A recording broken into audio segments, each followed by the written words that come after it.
Hello everyone, Ms. Julia here. In recent days, I've been thinking quite a bit about how we are living in historically significant times. I anticipate that the events of this past year or so are likely to be studied closely by future historians. So naturally, this seems like the perfect time to bring you some nonfiction books on American history that are written for teens.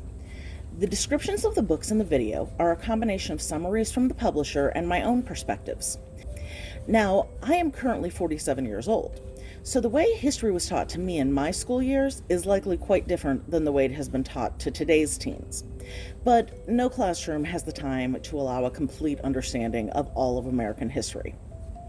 I've learned so much more about U.S. history since my school years, mostly by reading nonfiction books written for teens. I appreciate how these books treat their readers intelligently, while also being accessible to individuals from tweens to adults. So here are a few of my personal picks for great reads about American history for teens, in order, roughly speaking, by the time they take place in. Before Columbus, The Americas of 1491 by Charles C. Mann. What if everything you thought you knew about the Americas before 1492 and Columbus's trip was wrong? European colonists brought their own biases to the so-called New World and passed many of them down as part of the American mythos that we have learned as a society. Native cultures in the Americas were actually thriving and had far more sophisticated technology than is often imagined.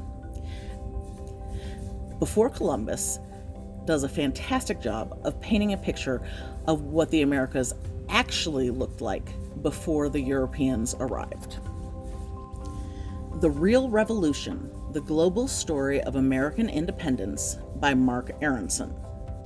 The author of this book has actually written a series of 3 books about how the United States came to be within the context of other nations, primarily European nations, quest for power through expansion.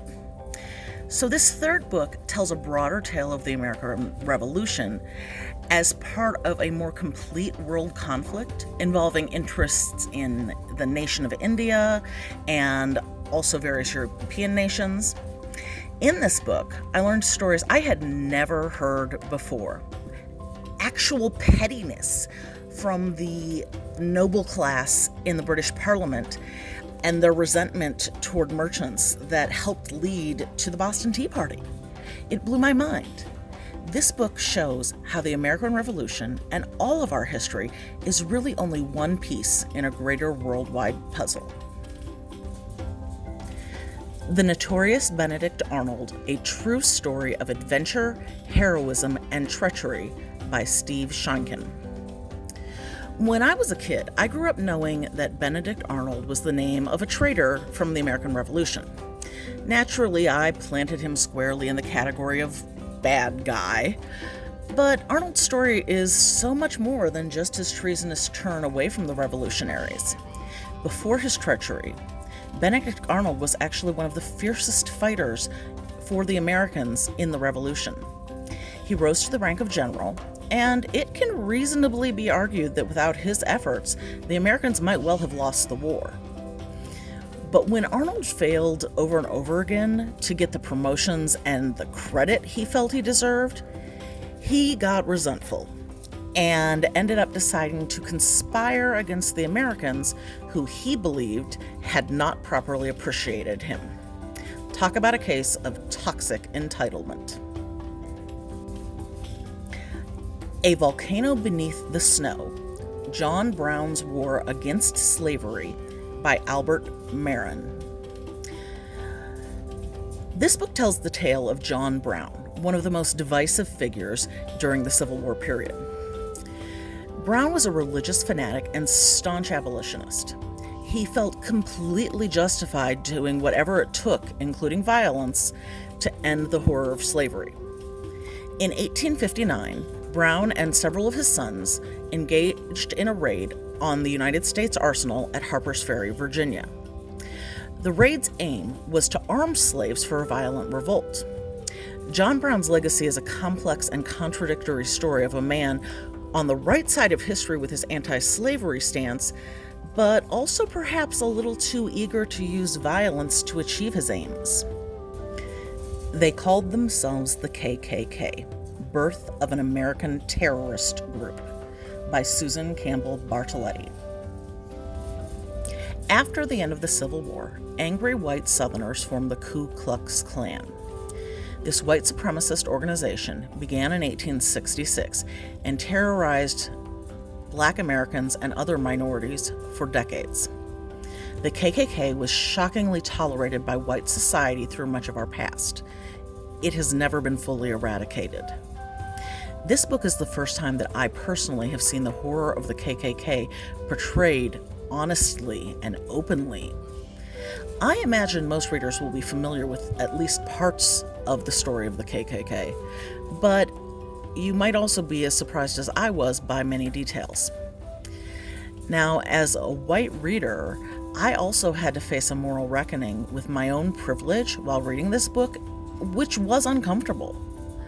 And sometimes I feel awkward recommending this book to readers, but I also believe that the victims of the KKK deserve to have their story told, and this is an important part of history that cannot afford to be forgotten.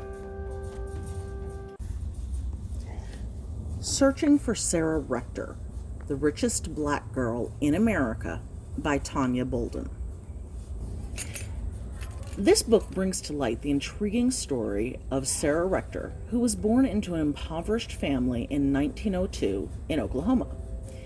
As descendants of people who had been enslaved to Native Americans in the area, members of the Rector family were each given plots of land. And as it happened, on Sarah's land, oil was found. Sarah became famous because of the payments that she received for the oil, and was hailed later on by the Chicago Defender newspaper as the wealthiest colored girl in the world. Author Tanya Bolden sets Rector's rag-to-riches tale against the backdrop of American history, including the creation of Indian Territory, the making of Oklahoma with its black towns and boom towns, and the wild behavior of many greedy and corrupt adults. At the age of 11, Sarah was a very rich young girl for her time. Even so, she was powerless, helpless in the whirlwind of drama and danger that swirled around her. Courage Has No Color, the true story of the Triple Nickles, America's first black paratroopers, by Tanya Lee Stone. World War II is raging, and thousands of American soldiers are fighting overseas against the injustices brought on by Hitler. And yet, enlisted black men are still segregated from white soldiers and regularly relegated to service duties. At Fort Benning, Georgia, First Sergeant Walter Morris's men serve as guards at the parachute school, while the white soldiers prepare to be paratroopers. Morris knows that for his men to be treated like soldiers, they have to train and act like them. But would the military elite and politicians recognize the potential of these men, as well as their passion for serving their country?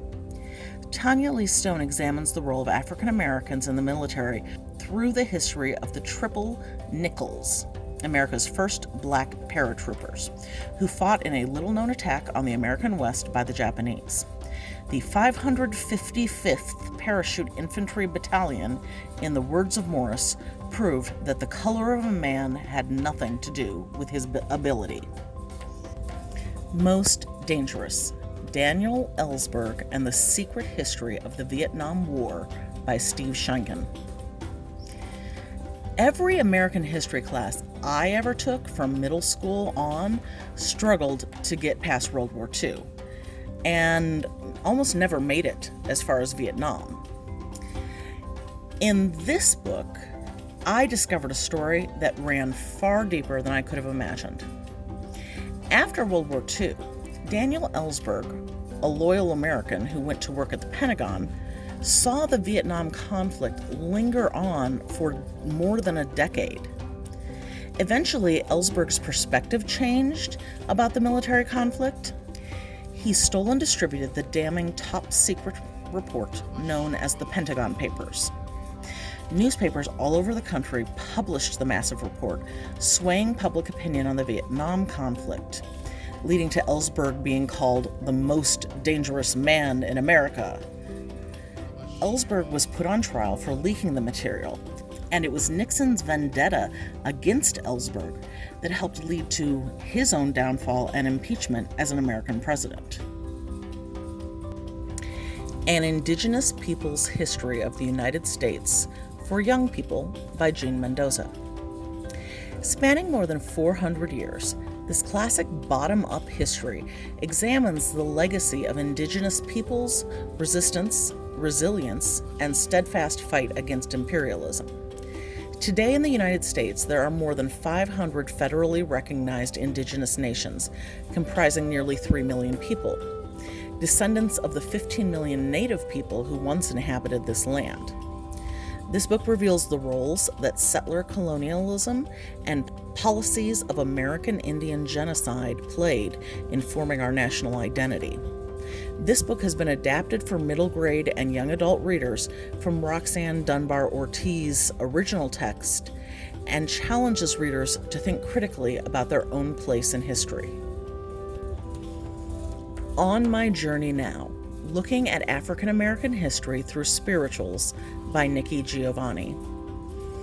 Ever since she was a little girl attending 3 different churches, poet Nikki Giovanni has loved the spirituals.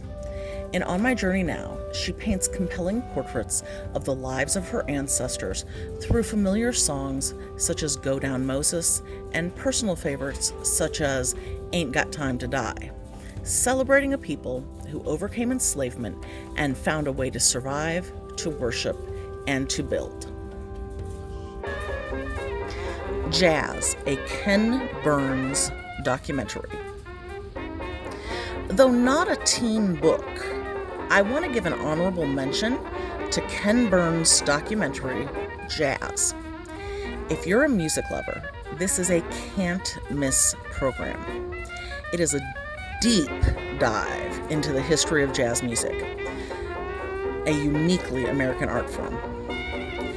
It spans the entire 20th century, and take your time with it. There are 10 episodes, each of which is about 2 hours long, and contains a ton of information, historic video, images, and of course, fabulous music. There is a nearly endless selection of books about American history to be found at the Matson Library, and you'll find a few more listed in the description below. Remember to subscribe to the library's YouTube channel for more videos from Madison Library. You can also follow the library on Facebook and other social media. Thanks for tuning in, and happy reading, everyone.